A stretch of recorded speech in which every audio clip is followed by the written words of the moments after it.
السلام علیکم ورحمۃ اللہ۔ الحمد للہ رب العالمین والصلاة والسلام علی اشرف الانبیاء والمرسلین ومن تبعہم بإحسان الی یوم الدین، اما بعد۔ ہر قسم کی توصیف اور بڑائی اللہ رب العالمین کے لیے ہے، جو خالق کائنات مالک دو جہاں ہے، جس نے ہمیں ایمان کی دولت سے نوازا اور اہل توحید میں سے بنایا۔ درود و سلام کا نزول ہو اللہ کے تمام رسولوں پر، بالخصوص محمد صلی اللہ علیہ وسلم کی ذات اطہر پر، آپ صلی اللہ علیہ وسلم کی ازواج پر، اور جو لوگ آپ صلی اللہ علیہ وسلم کے دین پر ایمان لاتے ہیں، آپ کی پیروی کرتے ہیں، ان تمام لوگوں پر اللہ کا فضل نازل ہو۔ الحمدللہ ہم لوگ رمضان کے مبارک مہینے میں داخل ہیں اور اس کا تقریباً ایک ہفتہ گزر چکا ہے۔ رمضان کے مسائل و احکام سے متعلق کچھ مسائل گزر چکے ہیں۔ آج کا جو عنوان ہے وہ رمضان المبارک میں لوگوں کے اقسام اور ان کے احکام، اس تعلق سے ہم کچھ احکام و مسائل بیان کریں گے کہ رمضان سے متعلق کتنے ٹائپ کے لوگ ہوتے ہیں، ان لوگوں کے روزہ سے متعلق، رمضان سے متعلق کیا احکام و مسائل ہیں، اختصار کے ساتھ میں وہ بیان کروں گا آپ کے سامنے۔ اس میں وہ لوگ بھی ہیں جن پر روزہ فرض ہے اور جن کے لیے کوئی عذر نہیں ہوتا ہے، اور وہ لوگ بھی داخل ہیں، ان کے بھی احکام بیان کریں گے جن کے ساتھ کوئی عذر نہیں ہوتا یا جن کے ساتھ عذر ہوتا ہے۔ دونوں قسم کے لوگوں کے احکام آپ کے سامنے بیان کریں گے۔ رمضان سے متعلق لوگوں کے اقسام اور ان کے احکام، اس میں سب سے پہلا مسئلہ بچے کے مسئلہ کو ذکر کروں گا۔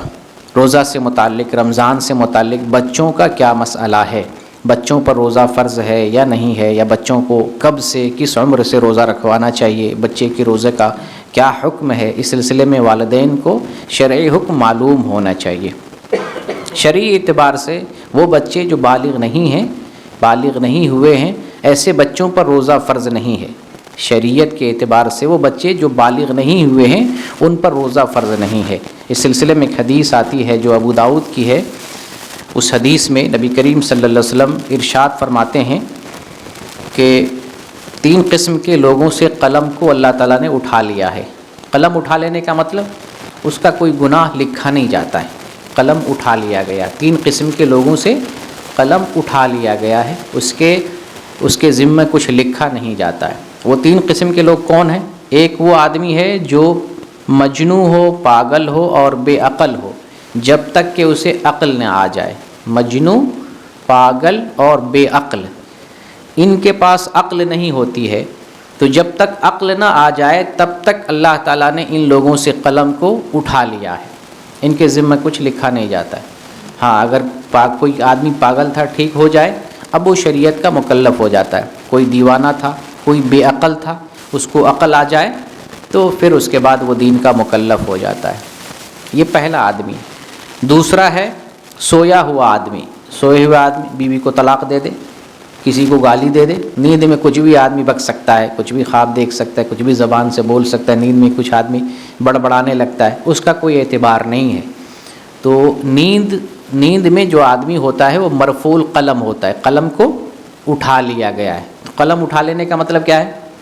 اس کے ذمہ کچھ لکھا نہیں جاتا۔ یہ دوسرا ہے۔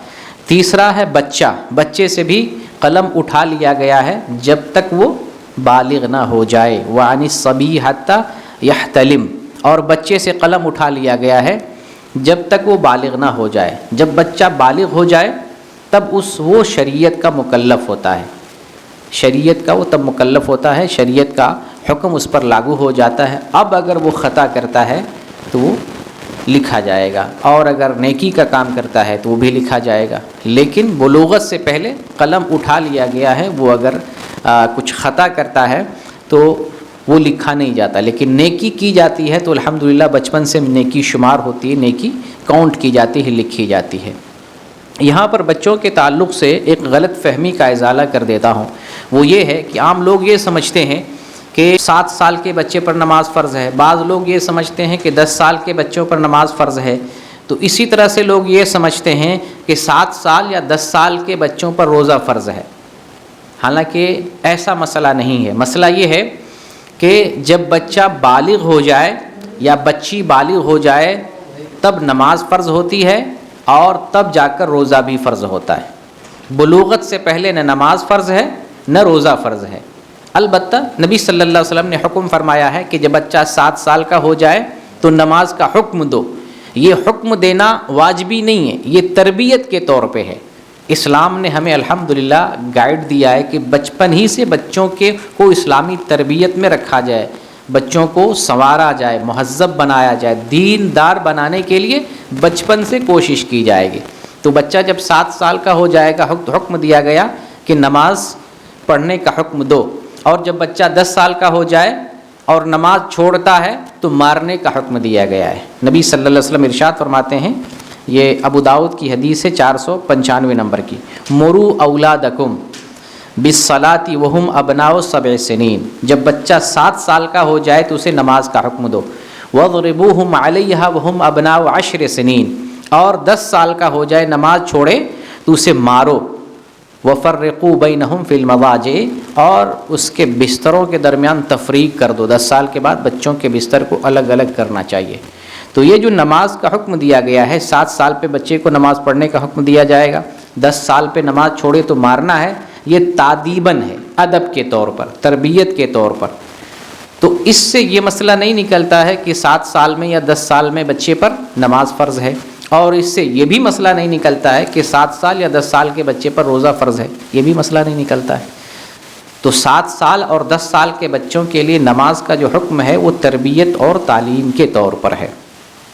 اچھا، جب نماز کے لیے یہ حکم ہے کہ 7 سال میں نماز کو حکم دینا چاہیے، 10 سال سے مارنے لگ جانا چاہیے، یہاں ایک سوال پیدا ہوتا ہے کہ پھر بچے کی وہ کون سی مناسب عمر ہے جب سے تربیت کے طور پر ہم روزہ رکھنے کے لیے کہیں گے، وہ کون سی عمر ہے؟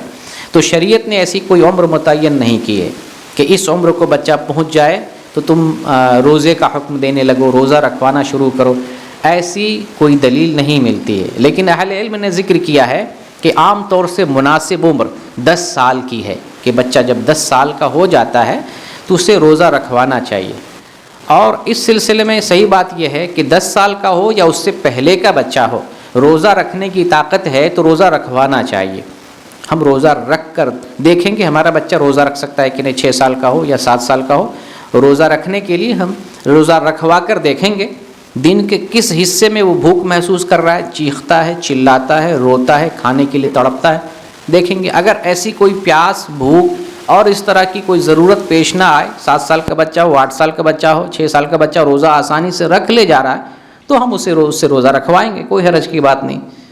لیکن اگر دقت ہو 6 سال میں، 7 سال میں یا 8 سال میں یا 9 سال میں، تو روزہ نہیں رکھوائیں گے۔ جب سے اس کے لیے آسانی ہو، 6 سے، 7 سے، 8 سے، 9 سے، 10 سے، جب سے بچے کے لیے روزہ رکھنے کی آسانی ہو، تب سے ہمیں بچہ سے روزہ رکھوانا چاہیے۔ روزہ رکھنے کی جو ہمیں پریکٹس کرتے رہنا، یعنی بچوں کو تربیت کے طور پر روزہ رکھوانا چاہیے۔ صحیح بخاری کی حدیث ہے، صحیح مسلم میں بھی ہے، ربیہ بنت معوذ بن افرا، ایک انصاری صحابیہ ہیں، یہ بیان کرتی ہیں کہ نبی کریم صلی اللہ علیہ وسلم نے یوم عاشورہ کو ایک انصاری صحابی کو مدینہ کے ارد گرد مسلمانوں کو یہ پیغام دینے کے لیے بھیجا کہ جاؤ لوگوں میں اعلان کر دو کہ آج کے دن جو آدمی روزے سے ہے وہ اپنا روزہ مکمل کرے، اور جس نے روزہ نہیں رکھا ہے وہ بھی بغیر کھائے پیے دن گزارے۔ یہ پیغام دے کر آپ صلی اللہ علیہ وسلم نے ایک انصاری صحابی کو مدینہ کے ارد گرد میں بھیجا۔ وہ صحابی جا کر اعلان کرتے ہیں، اور پھر اس کے بعد یہ بیان کرتی ہیں، اس کے بعد ہم لوگ روزہ رکھنے لگے اور ہم اپنے بچوں سے بھی روزہ رکھواتے، یہ صحیح بخاری کی حدیث ہے، اور ہم اپنے بچوں سے بھی روزہ رکھواتے، اور جب ہم مسجد جاتے تو روئی کے کھلونے بنا لیتے۔ جب یہ بچے، ان بچوں میں سے کوئی بچہ مسجد میں رونے لگتا تو ہم یہی کھلونا دے دیتے تاکہ بچہ ان کھلونے سے بہل جائے اور خاموش ہو جائے۔ تو اس حدیث سے میں معلوم ہوتا ہے کہ عہد رسول میں صحابیات اپنے بچوں سے روزہ رکھواتی تھیں، اور صحابیات نماز پڑھنے کے لیے مسجد میں بھی جایا کرتی تھی، اپنے بچوں کو لے کے جایا کرتی تھی۔ رونے والے بچے بہت چھوٹی عمر کے ہو سکتے ہیں، بہت چھوٹی عمر کے بچے، اور وہ بچے جو کھلونے سے کھیلنے والے ہوں ان کی بھی عمر چھوٹی ہو سکتی ہے۔ تو اس سے پتہ یہ چلتا ہے کہ وہ بچہ جو روزہ رکھ سکتا ہے، روزہ رکھوا کر ہم دیکھیں گے، کوشش کریں گے، روزہ اگر رکھ سکتا ہے، طاقت ہے تو روزہ رکھوائیں گے۔ اگر دن کے کسی حصے میں روزہ توڑنے کے لیے مجبور ہو جائے، چیخنے چلانے لگے، بلکنے لگے، تم روزہ توڑوا دیں گے۔ تو اس کی کوئی خاص عمر متعین نہیں ہے، لیکن عام طور سے 10 سال مناسب عمر ہے۔ 10 سال میں اگر بچہ پہنچ جاتا ہے تو میرے خیال سے ہر بچہ روزہ رکھ سکتا ہے، الا یہ کہ بہت ضعیف ہو یا کوئی اس کے ساتھ عذر ہو۔ تو بچوں سے روزہ رکھوانا چاہیے جس عمر سے بھی روزہ رکھنے کی اسے طاقت ہو۔ صحیح بخاری کی حدیث ہے، یہ صحیح مسلم میں بھی ہے۔ امام بخاری رحمۃ اللہ علیہ نے اس حدیث سے پہلے ایک اثر ذکر کیا ہے، حضرت عمر رضی اللہ تعالیٰ عنہ کا اثر ہے۔ اس میں بتایا گیا ہے کہ حضرت عمر نے ایک نشہ والے آدمی کو دیکھا کہ روزے کی دنوں میں وہ روزہ نہیں ہے، نشہ کر رہا ہے۔ آپ نے اسے مارا، ضرب لگائی اور کہا تیرا ستیہ ناس ہو، ہمارے گھر کے بچے روزے سے ہیں اور تو روزہ نہیں رکھ رہا ہے۔ آپ نے پٹائی بھی کی اور اس کو بربادی کی بد دعا دی کہ تیرا ستیہ ناس ہو، تو روزہ کیسے نہیں رکھ رہا، ہمارے گھر کے تو چھوٹے چھوٹے بچے روزے سے ہیں۔ تو حد رسول میں چھوٹے بچے روزہ رکھتے تھے، ہمیں بھی اپنے بچوں سے روزہ رکھوانا چاہیے، لیکن شریعت کا یہ حکم نہیں ہے کہ 7 سال میں یا 10 سال میں روزہ بچوں پر فرض ہو جاتا ہے۔ روزہ بچوں پر کب فرض ہوتا ہے؟ جب بالغ ہو جائے، اسی ٹائم نماز بھی فرض ہوتی ہے، اسی ٹائم روزہ بھی فرض ہوتا ہے۔ اور بلوغت کی نشانی ہمیں معلوم ہے، بلوغت کی نشانی لڑکا ہے تو مونچھ داڑھی آ جائے، بغل کے بال آ جائیں، زیر ناف آ جائے، احتلام ہونے لگے، اور لڑکی ہے تو حیض آنے لگے یا اسے بھی بغل کے بال زیر ناف آ جائیں، تو یہ سب بلوغت کی نشانی ہے۔ جب بچے میں یہ اثر، یہ علامت ظاہر ہو جائے، اس وقت بچہ بالغ ہو جاتا ہے، اس وقت ماں باپ کو ضروری طور پر بچوں سے روزہ رکھوانا چاہیے۔ اب اس میں بہلانے پھسلانے کی بات نہیں، اب اس کے بعد ضروری طور پر روزہ رکھوانا چاہیے۔ بلوغت سے پہلے والا مرحلہ ہے کہ اگر بچہ کبھی اپنی مرضی سے روزہ رکھا، کبھی چھوڑ بھی دیا، تو اس میں زور زبردستی نہیں، لیکن تربیت کے طور پر ہمیں ہوش مند بچوں سے اور طاقتور بچوں سے پھر بھی روزہ رکھوانا چاہیے۔ یہ بچوں کے روزہ سے متعلق مسئلہ تھا۔ اب آتے ہیں روزہ میں ایک قسم کا معاملہ ہے نوجوانوں کا۔ نوجوان جو بالغ ہو جاتے ہیں، خون گرم ہوتا ہے اور یہ مرحلہ ہوتا ہے جنون کا، بہکنے کا۔ دوست یار جیسے ملے، جیسا ماحول ملا، جیسے حالات ملے، جدھر کی ہوا بہی ادھر وہ نکل چلتا ہے، برے ماحول تو ادھر نکل جاتا ہے۔ تو نوجوانوں میں آج کل دیکھتے ہیں بڑی تعداد روزہ چھوڑنے کی ہے، بڑی تعداد میں، اس کو کوئی شمار نہیں کیا جاتا ہے، مرضی ہے، کبھی روزہ رکھ لیا جیسے ٹیسٹ کے طور پہ، کبھی رکھ لیا، کبھی نہیں رکھا تو کئی دن نہیں رکھا، رمضان ایسے گزار دیتے ہیں۔ نوجوان کی بڑی تعداد ایسی ہے۔ بہت سے نوجوان کالج میں، اسکول میں پڑھتے ہیں، وہ لوگ کالج اسکول کے بہانے روزہ چھوڑتے ہیں، وہ یہ سمجھتے ہیں کہ ہمارے اوپر روزہ نہیں ہے، یا بہت سے لوگ جو ہے روزہ ان کے لیے جو ہے ایک پابندی کی طرح ہوتی ہے۔ اسکولوں میں، کالجوں میں، یونیورسٹیوں میں ماحول ہوتا ہے لڑکیوں کے ساتھ اٹھنا بیٹھنا، ڈیٹنگ کرنا، اور جو ہے پکنک پہ جانا، ان کے ساتھ چائے پینا، گپ شپ لگانا، پارکوں میں گھومنا۔ ایسے لوگ روزہ کیسے رکھیں گے؟ تو ایسے لوگوں کو ان کاموں سے بھی بچنا چاہیے۔ ایک مسلمان کے لیے جائز نہیں ہے کہ وہ اجنبی لڑکی سے تنہائی کرے، اس کے ساتھ بیٹھے، اس کے ساتھ عشق کرے، محبت کرے، اسلام میں حرام ہے۔ دوسرا یہ ہے کہ روزے کے مہینے میں اگر لڑکا بالغ ہے تو وہ یونیورسٹی میں ہو، مدرسے میں ہے، کالج میں ہو، یا کہیں پر بھی ہو، اس کے اوپر روزہ فرض ہے، روزہ رکھنا چاہیے۔ اور یہ مسئلہ صرف نوجوانوں سے متعلق نہیں ہے، آج حالات ایسے ہو گئے ہیں کہ ماحول اور معاشرے میں بڑی تعداد لوگوں کی بڑھتی جا رہی ہے دن بدن، جو روزہ کو کوئی اہمیت نہیں دے رہے، مرضی ہوئی تو کبھی رکھ لیا اور مرضی ہوئی تو کبھی چھوڑ دیا۔ اور کتنے ایسے لوگ ہیں، عمر گزر گئی ہے اور روزہ وہ نہیں رکھ رہے ہیں، حالات ایسے ہو گئے۔ ہمیں جاننا یہ چاہیے کہ روزہ چھوڑنا کفر ہے، یہ گناہ کبیرہ ہے۔ اسلام کے رکن میں سے ایک رکن روزہ رکھنا ہے، جیسا کہ حدیث میں ہے، نبی کریم صلی اللہ علیہ وسلم فرماتے ہیں، بخاری اور مسلم کی حدیث ہے، اسلام کی بنیاد 5 چیزوں پر ہے۔ پہلی بنیاد اس بات کی گواہی دینا کہ عبادت کے لائق اللہ کے علاوہ کوئی نہیں ہے اور محمد صلی اللہ علیہ وسلم اس کے رسول ہیں۔ نماز قائم کرنا، روزہ رکھنا، حج کرنا، زکوٰۃ دینا۔ رمضان کا روزہ رکھنا بھی اسلام کے بنیادی امور میں سے اور 5 رکن میں سے ایک رکن ہے۔ اگر کوئی اس رکن کا انکار کرتا ہے تو گناہ کبیرہ کا ارتکاب کرتا ہے، بڑے گناہ کا ارتکاب کرتا ہے۔ بلکہ بہت سارے اہل علم نے یہ کہا ہے کہ وہ کافر اور مرتد ہے جو روزہ چھوڑتا ہے، کافر اور مرتد ہے۔ اس سلسلے میں مجھے قول ملا امام ذہبی رحمۃ اللہ علیہ، ان کی کتاب ہے کتاب الکبائر، کتاب الکبائر پڑھنا چاہیے ہمیں، ہم سب کو پڑھنا چاہیے۔ اس کتاب میں جتنے بھی بڑے بڑے گناہ ہیں نا، کبیرہ گناہ، سب کو انہوں نے ذکر کیا ہے، اور ہمیں معلوم ہونا چاہیے بڑے بڑے گناہ کون سے ہیں، یہ ہمارے علم میں ہونا چاہیے۔ وہ ذکر کرتے ہیں کہ جو آدمی بغیر عذر کے، بغیر عذر شرعی کے روزہ ترک کر دیتا ہے، رمضان کا روزہ چھوڑ دیتا ہے، تو وہ آدمی زانی اور شرابی سے بھی بدتر اور برا ہے، شریر ہے، زانی سے بھی، شرابی سے بھی، بلکہ اس کے ایمان میں شک کیا جا سکتا ہے۔ جو روزہ بغیر عذر شرعی کے چھوڑتا ہے اس کے ایمان میں بھی شک کیا جا سکتا ہے، اور وہ ایسے آدمی کو زندیق اور گمراہ تصور کرتے ہیں جو بغیر عذر شرعی کے روزہ چھوڑتا ہے۔ ظاہر سی بات اسلام کے رکن میں سے ہے، اور روزہ چھوڑنے کا اگر بندے کے پاس کوئی عذر نہیں ہے تو اسلام میں کیسے داخل مانا جائے گا؟ وہ اسلام میں داخل نہیں مانا جائے گا، اسلام سے باہر مانا جائے گا۔ تو روزہ چھوڑنا بغیر عذر شرعی کے یہ کفر ہے، گناہ کبیرہ ہے۔ بعض علماء نے اسے کافر مانا ایسے لوگوں کو، اور مرتد مانا ہے، شرابی زانی سے بھی بدتر آدمی ہے۔ ایک حدیث ہے مستدرک حاکم کے اندر، جسے شیخ البانی نے اس حدیث کو صحیح قرار دیا۔ نبی کریم صلی اللہ علیہ وسلم سوئے ہوئے تھے، یہ نیند کا معاملہ ہے، خواب کا معاملہ ہے، اور جب کوئی نبی خواب دیکھے تو وہ بھی وحی ہے، وہ بھی نبوت میں سے ہے، وحی میں سے۔ آپ سوئے ہوئے تھے، خواب دیکھے، دو آدمی آتے ہیں، آپ کو اٹھاتے ہیں اور سیر کرنے کے لیے لے جاتے ہیں۔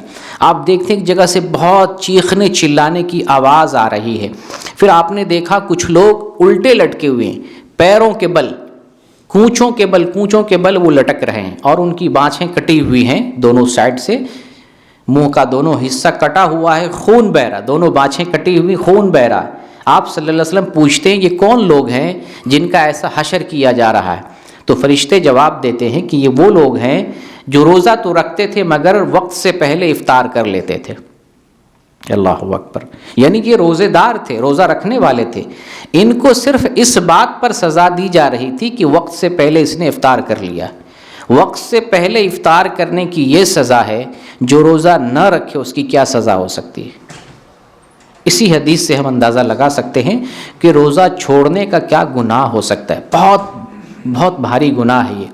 بغیر عذر کے نوجوان کو یا کسی کو بھی جو بالغ ہو گیا ہے، جس پر روزہ فرض ہے، جو روزہ رکھنے کی طاقت رکھتا ہے، بغیر شرعی عذر کے ایک روزہ کو بھی نہیں چھوڑنا چاہیے۔ اگر کسی سے ایسا گناہ ہو گیا ہے، اللہ رب العالمین سے وہ توبہ کرے، استغفار کرے، اور پھر ٹھیک سے وہ روزہ رکھنے لگے، اللہ رب العالمین معاف کرنے والا ہے۔ روزہ ہرگز ہمیں ترک نہیں کرنا چاہیے۔ تو یہ ایک معاملہ نوجوان کا تھا، اور یہ صرف نوجوان ہی کا معاملہ نہیں ہے، سماج کے مسلمانوں کے تمام طبقوں میں روزہ چھوڑنے کی بیماری آج پھیل گئی ہے، حالات، معاشرے، کیفیات اور ماحول کی وجہ سے۔ اس میں ایک قسم بنتی ہے ملازم اور مزدور کی۔ جو ملازم طبقہ ہے اور مزدور طبقہ ہے، روزہ رکھنے میں ان لوگوں کے اندر بھی بڑی تساہلی دیکھی جاتی ہے۔ مزدور طبقہ میں خاص طور سے جو لوگ محنت اور مشقت کا کام کرتے ہیں تو اس وجہ سے روزہ چھوڑتے ہیں، اور ملازم طبقہ میں بھی آسانی آ جاتی ہے، آشائش آ جاتی ہے، کھانے پینے کی نعمت بہت میسر ہو جاتی ہے، تو روزہ رکھنے کو حقیر سمجھنے لگتا ہے۔ جو بڑا مالدار آدمی ہو جائے نا، بھوکا پیاسا رہنا اپنی توہین سمجھتا ہے۔ یہ سمجھتے ہیں ایسے لوگ کہ روزہ رکھنا فقیروں کا کام ہے، مسکین کا کام ہے۔ ہم کو اللہ نے نعمت دی ہے، کھانے پینے کے لیے دولت دی ہے، یہ زندگی ہے، یہ جوانی ہے، یہ دنیا ہے، مستی کے لیے ہے، ہم روزہ کس لیے رکھیں؟ تو ملازم، یہ تو روزہ چھوڑنا میں نے بتایا تمام طبقات میں ہے، لیکن خصوصیت کے ساتھ ایسے طبقوں میں روزہ چھوڑنے کی بیماری عام ہے۔ تو ملازم طبقہ ہو یا مزدور طبقہ ہو، روزہ کسی کے لیے چھوڑنا جائز نہیں ہے بغیر شرعی عذر کے۔ شرعی عذر ہو تو پھر اس کے الگ الگ احکام ہوتے ہیں۔ تو جو مزدور ہے یا ملازم ہے، اس میں شرعی قاعدہ یہ ہے کہ ایسا مزدور یا ایسا ملازم ایسا کام کر رہا ہے، ایسی مزدوری کر رہا ہے جس کی وجہ سے مجبور ہے کہ روزہ توڑے، مجبور ہے، پورے رمضان کا روزہ چھوڑنا پڑے گا یا روزہ توڑنا پڑے گا۔ تو ایسے کنڈیشن میں حالات ہیں، ایسے لوگوں کو، ایسے مزدوروں کو، ایسے ملازم کے لیے ضروری ہے کہ یا تو اپنا وہ کام ایک مہینہ کے لیے، رمضان کے لیے اسٹاپ کر دے، بند کر دے، تنخواہ ملے نہ ملے اللہ کی رضا کے لیے اپنے اس کام کو روک دے. اگر یہ ممکن ہے تو ٹھیک ہے، اگر یہ ممکن نہیں ہے تو کام چینج کرنے کی کوشش کرے، چینج کرنے کی، ایسا کام کرنے کی کوشش کرے جس کام کے کرنے کے ساتھ ساتھ وہ آدمی روزہ رکھ سکتا ہے. تو پہلے مرحلے میں ایک مرحلہ دیکھے، کام بغیر کیا کہتے ہیں بغیر معاوضے کے اگر چھوڑ سکتا ہے تو وہ چھوڑ دے، معاوضہ نہیں لے، کام چھوڑنے کے لیے امکان ہو تو چھوڑ دے، کام چھوڑنے کا امکان نہ ہو تو کام بدلنے کی کوشش کرے، دوسرا کام دیکھے. دوسرا کام بھی نہیں بدل سکتا ہے تو ایسی نوکری بھی چھوڑی جا سکتی ہے. دین سے بڑھ کر دنیا نہیں ہے. ہم دین کو ترجیح دیں گے، دنیا کو ترجیح نہیں دیں گے. اللہ تعالیٰ نے دنیا بہت وسیع بنائی ہے. ایک کام چھوڑتے ہیں اللہ تعالیٰ آپ کو دوسرا کام دے گا، تیسرا کام دے گا. تو مزدور طبقہ یا ملازم پیشہ لوگوں کے لیے ہے کہ اگر آپ کا کام ایسا ہے جس کی وجہ سے آپ کے روزے پر نقصان پہنچ رہا ہے، آپ کے روزے کو زد پہنچ رہی ہے، تو آپ کنڈیشن دیکھیں، کام چینج کر سکتے ہیں یا کام میں تخفیف کر سکتے ہیں یا کام کو دن کے بجائے رات میں کر سکتے ہیں یا کام کا کوئی الٹرنیٹ ہو سکتا ہے، بغیر معاوضے کے چھوڑ سکتے ہیں. نہیں تو اس کام کو چھوڑنے کے لیے اگر امکان ہو تو اس کام کو چھوڑ دیں، دوسرا کام دیکھ لیں. اگر مجبوری ایسی ہو کہ وہ کام نہیں چھوڑا جا سکتا ہے، دوسرا کام یعنی وہی ایک گزارے کا ہے، اگر اس کو چھوڑ دیا تو گھر کے لوگ جو ہے بھوکمری کے شکار ہو جائیں گے، فقیری اور محتاجی کے شکار ہو جائیں گے. تو ایسی مجبوری میں گنجائش ہے کہ ٹھیک ہے وہ کام کرے لیکن روزہ رکھے، سحری کھائے روزہ کے لیے، روزہ کی نیت کرے، روزہ رکھے. اگر دن کے کسی حصے میں روزہ توڑنے کے لیے مجبور ہو جائے تو روزہ توڑ سکتا ہے مجبوری کی وجہ سے. لیکن اس کے حق میں علی الاطلاق یہ جائز نہیں ہے کہ ہم ایسا کام کر رہے ہیں تو ہمارے حق میں علی الاطلاق یہ جائز ہے کہ ہم سرے سے روزہ چھوڑ سکتے ہیں. سرے سے کوئی بھی ملازم پیشہ یا کوئی بھی آدمی روزہ نہیں چھوڑے گا جس کے اوپر روزہ فرض ہے. روزہ ہر حال میں رکھے گا، نیت کرے گا، سحری کھائے نیت کرے. روزہ رکھتے ہوئے دن کے کسی حصہ میں کام کی مشقت کی وجہ سے، کسی مجبوری اور عذر کی وجہ سے روزہ توڑنے کی نوبت آ جائے تو توڑ سکتا ہے، لیکن پہلے ہی سے نیت کر کے روزہ چھوڑنا اس کے لیے جائز نہیں ہے. تو اس لیے ملازم پیشہ اور مزدوروں کو بھی اس سلسلے میں شرعی احکام کو دیکھنا چاہیے، دین کو ترجیح دینا چاہیے. بہت سے لوگ رمضان ہی میں کام کرتے ہیں، پکڑ کے لاتے ہیں، کام جو ہے جمع کرتے ہیں، اکٹھا کرتے ہیں، جو بھی حیثیت نہیں رہتی. جیسے درزی ہے، جتنا کام کر سکتا ہے اس سے زیادہ اوور ڈوز لیتا ہے، جتنا کر نہیں سکتا اس سے بھی زیادہ لینے کی کوشش کرتا ہے. کس لیے؟ مال بنانے کے چکر میں. چاہے ایک وقت کی نماز نہ پڑھے، چاہے تراویح نہ پڑھے، چاہے عبادت نہ کرے، چاہے تلاوت نہ کرے، کچھ بھی نہ کرے، بس کپڑے سلو، جتنا پیسہ ہو سکے جمع کرو. بھائی یہ پیسہ ہی کمانے کے لیے دنیا میں تو نہیں آیا ہے. اللہ تعالیٰ نے ایک رمضان ایک مہینہ دیا ہے، دین دیا ہے. رمضان کے مہینے کو غنیمت سمجھے. اور ٹھیک ہے آپ پیشہ ہے آپ کا مزدوری کرنا، درزی کا کام کرنا پیشہ ہے، آپ اس پیشے سے بھی جڑے رہیں، لیکن اس کے لیے نماز ترک کر دیں، تلاوت ترک کر دیں، عبادت ترک کر دیں، روزہ تک چھوڑ دیں. اکثر و بیشتر درزی لوگ روزہ بھی نہیں رکھتے ہیں. یہ بھی حیرانی کی بات ہے، روزہ تک نہیں. دنیا کے لیے آپ دنیا کے لیے جو ہے دین چھوڑ دیتے ہیں، جبکہ دین کے لیے ہم دنیا چھوڑ دیتے تو ہماری ایک جو ہے مثال بن سکتی تھی. ہم دنیا کے لیے دین چھوڑ دیتے ہیں، ایسا نہیں ہونا چاہیے. تو بیلنس میں رہے کہ روزہ بھی رکھیں، عبادت بھی ہو اور آپ کا کام بھی چلے، آپ محنت مزدوری بھی کریں. تو رمضان میں بہت سارے ایسے کام ہوتے ہیں جو رمضان ہی میں آتے ہیں. ٹھیک ہے آپ کام کریں، مزدور اتنا رکھ لیں، جتنا کام ہے اتنا مزدور بڑھا لیں. رمضان کے مہینے میں زیادہ مزدور چاہیے، ہیلپر چاہیے، آپ 10 کے بجائے 20 رکھ لیں، 25 رکھ لیں. بھائی آپ کو جو ہے بہت زیادہ فائدہ نہ ہو لیکن فائدہ ہی فائدہ ہوگا، جتنا نصیب میں ہوگا فائدہ ہوگا. تو دین بھی دیکھنا ہے اور دنیا بھی دیکھنا ہے. ایسا نہ کہ دین کے لیے دنیا کے پیچھے پڑ جائیں، دین کو چھوڑ دیں، ایسا نہیں ہونا چاہیے. تو یہ ملازم پیشہ اور مزدوروں کا معاملہ تھا.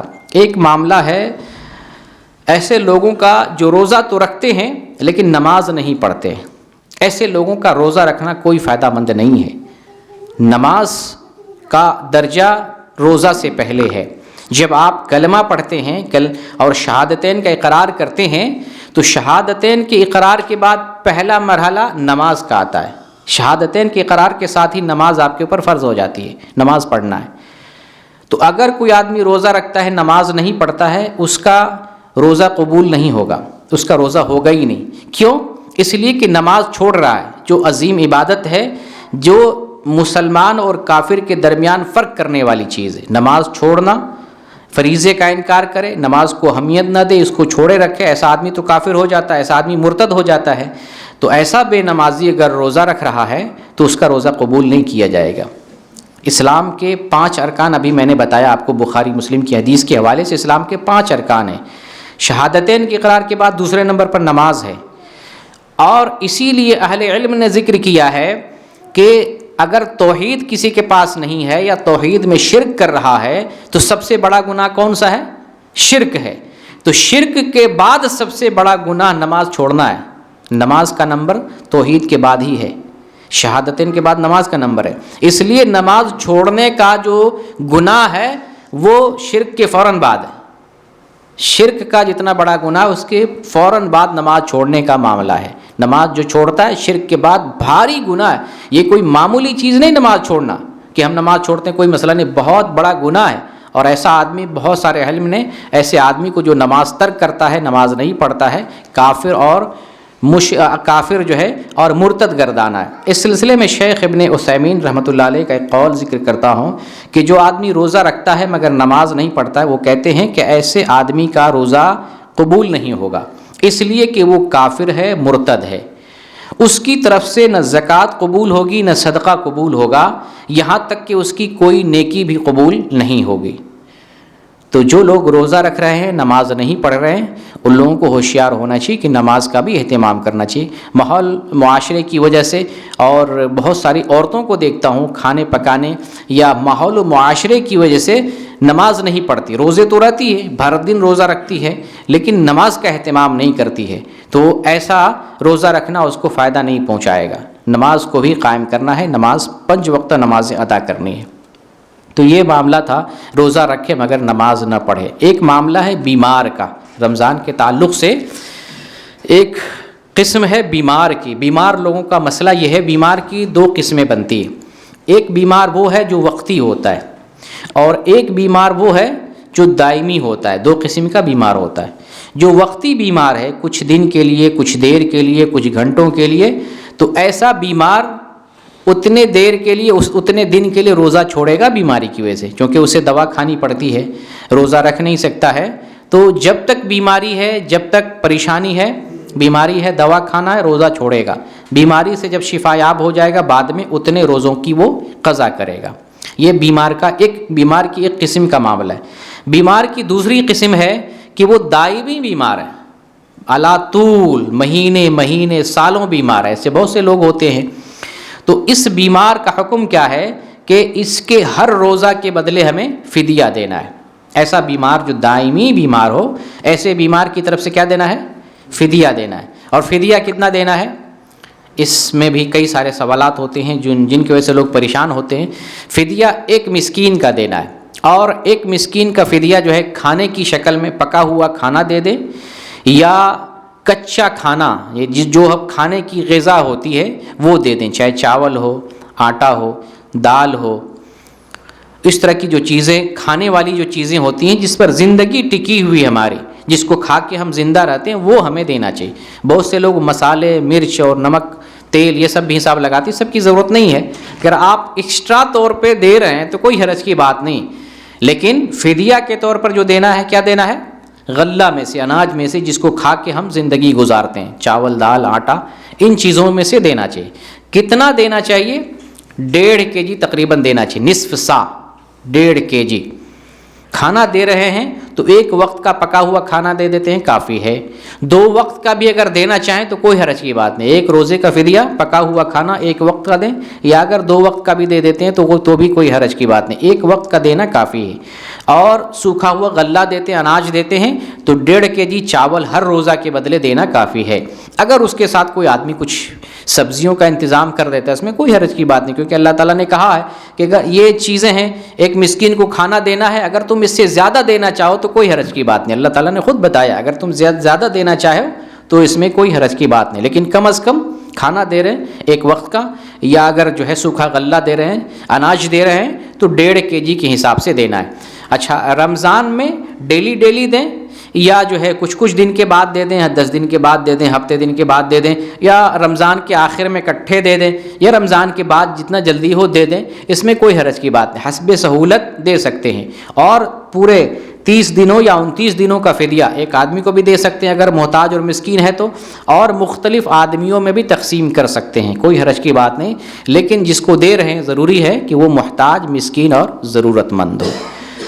تو یہ بیمار کی 2 قسمیں ہو گئی۔ اب اس کے بعد آتے ہیں بوڑھے مرد اور بوڑھی عورت کے بارے میں۔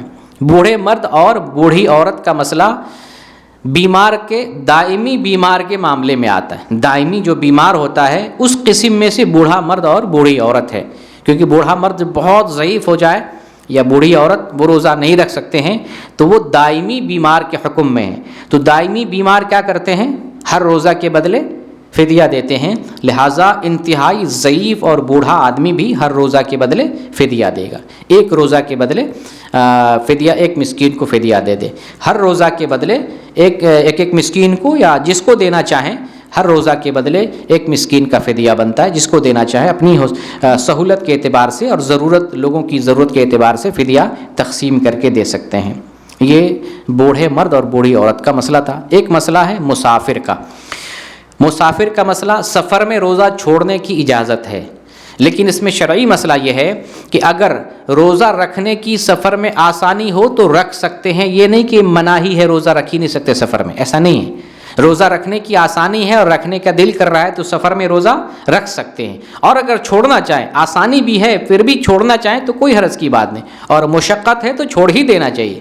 آسانی ہے اس کے باوجود بھی چھوڑ سکتے ہیں۔ ایک آدمی نبی صلی اللہ علیہ وسلم سے سفر کے روزہ کے بارے میں پوچھتے ہیں تو آپ صلی اللہ علیہ وسلم فرماتے ہیں ان شئت صمت و ان شئت افطرت، اگر تم سفر میں روزہ رکھنا چاہو تو روزہ رکھ سکتے ہو، چھوڑنا چاہو تو چھوڑ سکتے ہو، یہ رسول اللہ صلی اللہ علیہ وسلم کا فرمان ہے۔ تو مشقت ہے تو چھوڑنا ہی چاہیے، آسانی ہے اور رکھنا چاہیں تو رکھ سکتے ہیں، چھوڑنا چاہیں تو بھی چھوڑ سکتے ہیں، کوئی حرج کی بات نہیں۔ یہ مسافر کا مسئلہ تھا۔ اب آتے ہیں خواتین کے مسائل رمضان سے متعلق، بالاختصار ہمیں جان لینا چاہیے۔ بیمار کے بارے میں آپ کو بتا دیا، بیمار مرد ہو بیمار عورت ہو۔ مسافر کے بارے میں بتا دیا، مسافر مرد ہو مسافر عورت ہو، اور اسی طریقے سے بوڑھا مرد ہو بوڑھی عورت ہو، ان سب کے مسائل بتا دی۔ اب آتے ہیں جو مخصوص مسائل عورتوں کے ہیں وہ بیان کر دیتا ہوں۔ عورتوں کے مسائل میں 2 مسئلہ سب سے اہم، حمل اور رضاعت کا۔ حمل اور رضاعت ان دونوں کو اکٹھے سمجھیں گے کیونکہ ان دونوں کا ایک ہی حکم ہے۔ جو عورت حمل میں ہے یا جو عورت بچے کو دودھ پلا رہی ہے، ان دونوں کا حکم ایک ہی ہے۔ ان دونوں کا حکم کیا ہے؟ شرعی مسئلہ کیا ہے کہ اگر حاملہ اور مرضعہ کو روزہ رکھنے میں آسانی ہے تو روزہ رکھے گی۔ حاملہ اور مرضعہ کے لیے لوگوں میں کنفیوژن کیا ہے، لوگ یہ سمجھتے ہیں کہ حمل والی کو روزہ رکھنا ہی نہیں، دودھ پلانے والی کے اوپر روزہ ہے ہی نہیں۔ ایسا مسئلہ نہیں ہے۔ اگر حاملہ اور مرضعہ کے لیے روزہ رکھنے میں آسانی ہے تو وہ روزہ رکھے گی، اور اگر مشقت ہے، پریشانی ہے، اس کو یا اس کے بچے کو نقصان لاحق ہو سکتا ہے تو حمل والی عورت اور دودھ پلانے والی عورت روزہ چھوڑ دے گی۔ ٹھیک ہے، تو 2 الگ الگ حکم۔ روزہ رکھنا آسان ہے، روزہ رکھے گی۔ روزہ رکھنے میں اپنے لیے یا بچے کے لیے مشقت ہے تو روزہ چھوڑ دے گی۔ اچھا، بعد میں کیا کرنا ہے؟ روزہ چھوڑنے کے بدلے فدیہ دینا ہے یا قضا کرنا، اس میں اہل علم کے درمیان اختلاف ہے۔ بعض علماء کہتے ہیں کہ اگر حمل کی وجہ سے روزہ چھوٹا ہے یا رضاعت کی وجہ سے روزہ چھوٹا ہے تو اس کے بدلے فدیہ دے دے گی عورت، لیکن اس مسئلے میں صحیح بات اور مضبوط موقف یہ ہے کہ ان روزوں کی قضا کرے گی، فدیہ نہیں دینا ہے۔ فدیہ نہیں دینا، قضا کرنا ہے۔ کیوں قضا کرنا ہے؟ ایک حدیث آپ کو بتاتا ہوں جو ابن ماجہ میں ہے 1667، ابو داؤد میں ہے 2408، ترمذی میں ہے 715 نمبر کی ایک حدیث ہے۔ نبی کریم صلی اللہ علیہ وسلم فرماتے ہیں ان اللہ عز وجل وضع عن المسافر شطر الصلاۃ، اللہ تعالیٰ نے مسافر سے آدھی نماز کو معاف کر دیا ہے۔ سفر میں ہوتے ہیں تو آدھی نماز معاف ہو جاتی ہے۔ آگے آپ فرماتے ہیں وعن المسافر والحامل والمرضع الصوم، اور اللہ تعالیٰ نے مسافر سے، حاملہ عورت سے، مرضعہ سے روزہ کو معاف کر دیا ہے۔ معاف کرنے کا مطلب رخصت دی ہے۔ تو یہاں نبی صلی اللہ علیہ وسلم نے 3 کو اکٹھے بیان کیا ایک ہی سیاق میں، مسافر، حاملہ، مرضعہ۔ تو جو حکم مسافر کا ہے وہی حکم حاملہ کا ہے، مرضعہ کا ہے، یہ حدیث ہمیں بتا رہی ہے۔ اس لیے مسافر جب سفر میں روزہ چھوڑتا ہے تو فدیہ دیتا ہے کہ قضا کرتا ہے؟ قضا کرتا ہے۔ وہی معاملہ، وہی حکم مرضعہ کے لیے بھی اور حاملہ کے لیے بھی ہے کہ حاملہ بھی حمل کی وجہ سے یا مرضعہ رضاعت کی وجہ سے روزہ چھوڑتی ہے تو بعد میں ان روزوں کی قضا کرے گی، فدیہ نہیں دینا ہے۔ تو جو حکم مسافر کے لیے ہے وہی حکم حاملہ اور مرضعہ کے لیے بھی ہے. گویا کہ حاملہ اور مرضعہ مسافر کے حکم میں ہے اور مسافر بیمار کے حکم میں ہوتا ہے. مسافر کیوں روزہ چھوڑتا ہے؟ مشقت ہوتی ہے بیماری میں. بیمار آدمی مشقت کی وجہ سے روزہ چھوڑتا ہے، مسافر بھی سفر کی مشقت کی وجہ سے روزہ چھوڑتا ہے. تو مسافر مریض کے حکم میں ہوتا ہے، بیمار کے حکم میں ہوتا ہے، اور مرضعہ اور حاملہ بھی بیمار اور مسافر کے حکم میں ہے. لہٰذا مشقت کی وجہ سے جو روزہ چھوڑے گی بعد میں ان روزوں کی قضا کرے گی. یہ حاملہ اور مرضعہ کا حکم تھا. اب آتے ہیں ایک قسم ہے حائضہ اور نفسا کا. جو عورت حیض کی حالت میں ہو یا نفاس کی حالت میں، ان دونوں کا حکم ایک ہی ہے، اس لیے دونوں کو اکٹھا بیان کرتے ہیں. حیض کی حالت میں نماز اور روزہ منع ہے، نفاس کی حالت میں بھی نماز اور روزہ منع ہے.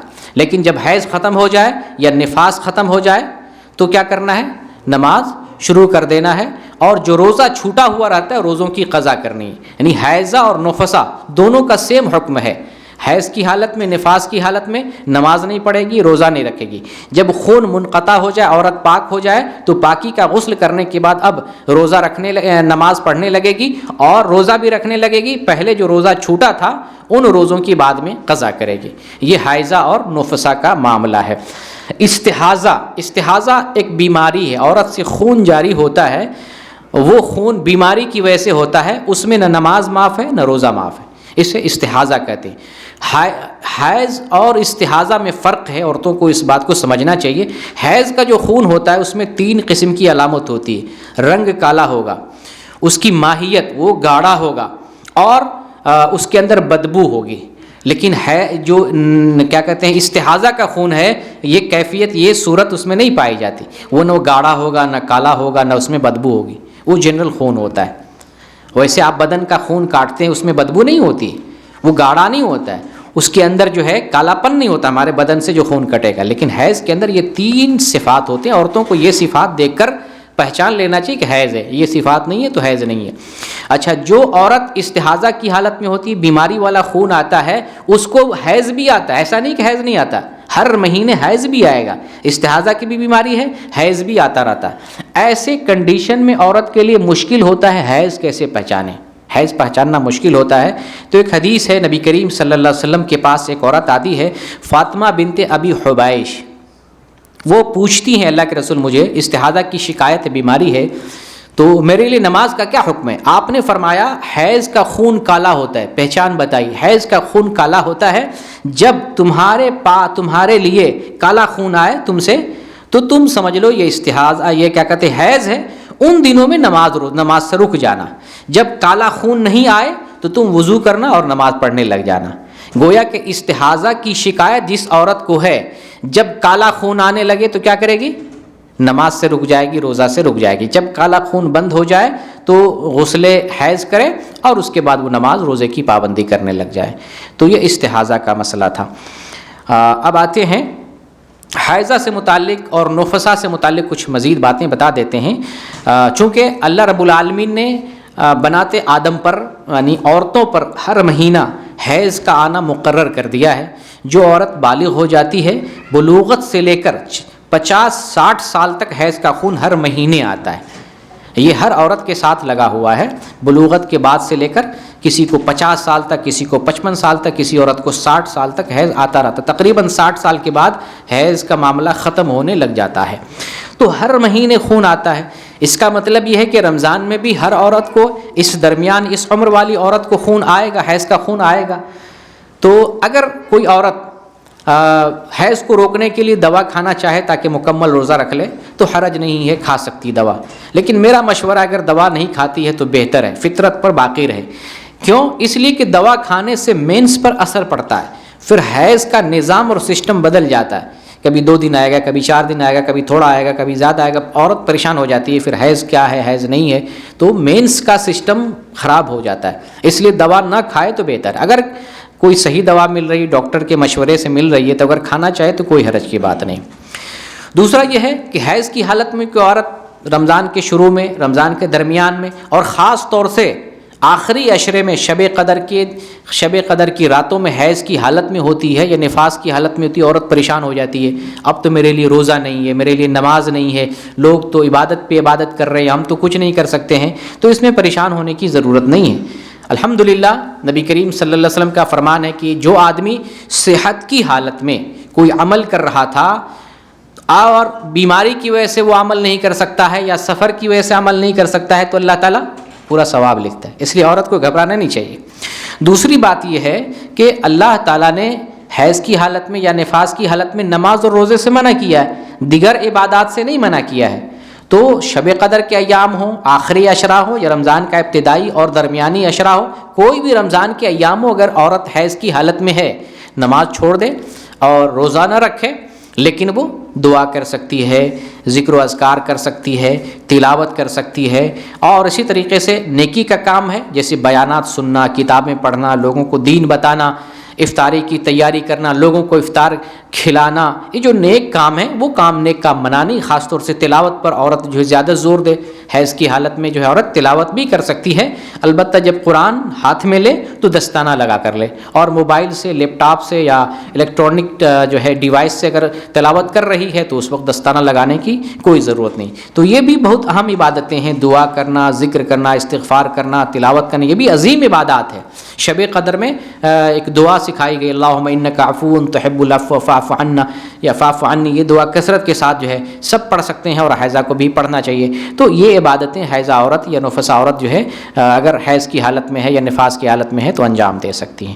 تو یہ چند جو ہے قسم کے لوگ تھے رمضان سے متعلق, میں نے ان کے احکام جو ہے آپ کے سامنے بیان کر دیے. اللہ رب العالمین سے دعا ہے بار الہ ہمارے روزے کو قبول فرمائے. ہم نے اب تک جتنے روزہ رکھا ہے تیری رضا کے لیے رکھا ہے, تو ان روزوں کو ہماری نجات کا ذریعہ بنا دے. ہم جو کچھ بھی عبادت کر رہے ہیں ہمارے گناہوں کا کفارہ بنا دے.